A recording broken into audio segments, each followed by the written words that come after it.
Anne Genetet, vous qui êtes députée de la majorité, on le sait, donc les négociations elles vont reprendre à Matignon le 7 janvier prochain. Le 18 décembre dernier, elles s'étaient déroulées sur le même format qu'elles vont se dérouler le 7 janvier. Les points de blocage sur le fond sont toujours les mêmes. Qu'est-ce qui peut débloquer la situation? Rien n'a changé en fait. Le gouvernement l'a toujours dit, nous l'avons toujours dit, nous proposons une réforme, un cadre au sein duquel il y a des négociations, des échanges, des constructions possibles.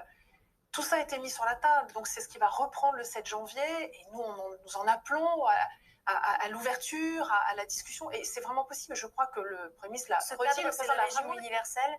Voilà. Il faut bien comprendre qu'on a le mécanisme de calcul d'une pension qui va donc changer. Maintenant, au sein, ça c'est ce qu'on appelle le système universel, mais néanmoins, ça n'empêche pas qu'il y ait une individualisation. Il y a certains métiers. L'objectif, quel est-il? À métier identique, retraite identique. Mais nous n'avons pas tous le même métier.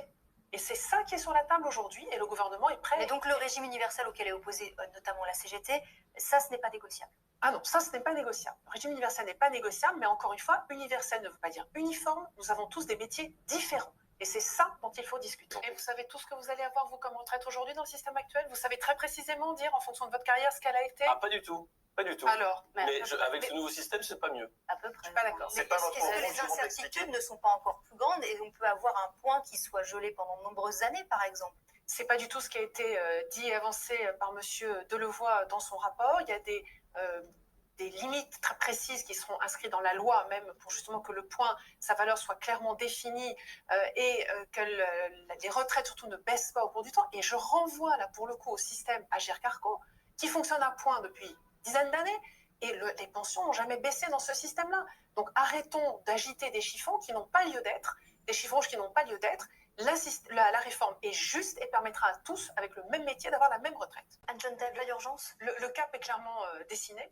Il est clairement dessiné. On a besoin d'assurer d'avoir des retraites par répartition. Ça, c'est fondamental. C'est ce que le système universel propose et maintient. C'est très important d'avoir une réforme qui permette de satisfaire, de prendre en compte les revenus les plus bas, les carrières les plus hachées, les revenus les plus modestes. Et c'est une réforme de justice parce qu'effectivement, pour répondre à cette équité nécessaire, eh bien, d'autres personnes d'un autre côté, il faut effectivement... Donc, pas de risque que les pensions baissent et pas de risque qu'en parallèle se développe de la capitale et le système L'objectif, c'est qu'un plus grand nombre de personnes aient accès à une retraite digne. Et c'est ça que propose la réforme. Et tout ça dans un système simple. Le cap est très clair, mais ça ne veut pas dire que c'est simple aujourd'hui. Ah bah pas du tout. Aujourd'hui, j'ai dit qu'aujourd'hui c'est... Non, mais là, avec votre réforme, parce que moi, si je suis pas policier, si je suis pas danseur de l'opéra, j'ai pas les mêmes droits que les autres, et vous trouvez que c'est simple en fait? Aujourd'hui, c'est ce que je vous ai dit tout à l'heure, nous avons besoin d'un système universel, pas uniforme. Universel, le mécanisme. Ça, c'est une question de sémantique, on comprend non, pas mais très bien. C'est important. Aujourd'hui, vous avez une difficulté énorme, monsieur l'a dit tout à l'heure. Je ne sais pas moi-même dire quelle sera ma retraite plus tard, combien j'aurai, à quel âge je pourrai la toucher. Je n'en ai aucune idée et nous sommes beaucoup dans ce cas-là. Sans compter que certaines personnes, pour avoir travaillé même quelques heures, n'ont même pas de retraite du tout. On a l'exemple, par exemple, des agriculteurs qui ont des retraites extrêmement basses, qui eux sont extrêmement satisfaits de la réforme qui est proposée. Donc, il faut voir que nous sommes nombreux avec des métiers différents et que nous proposons un système qui permette de répondre même métier, même retraite, différents métiers, individualisation selon les métiers. Alors, est-ce qu'on peut s'attarder une minute sur la pénibilité? On en parle beaucoup, Emmanuel Macron a ouvert la porte là-dessus, mais concrètement, il existe déjà des critères de pénibilité. Qu'est-ce qu'on peut faire de plus? Comment on pourrait améliorer la prise en compte de la pénibilité?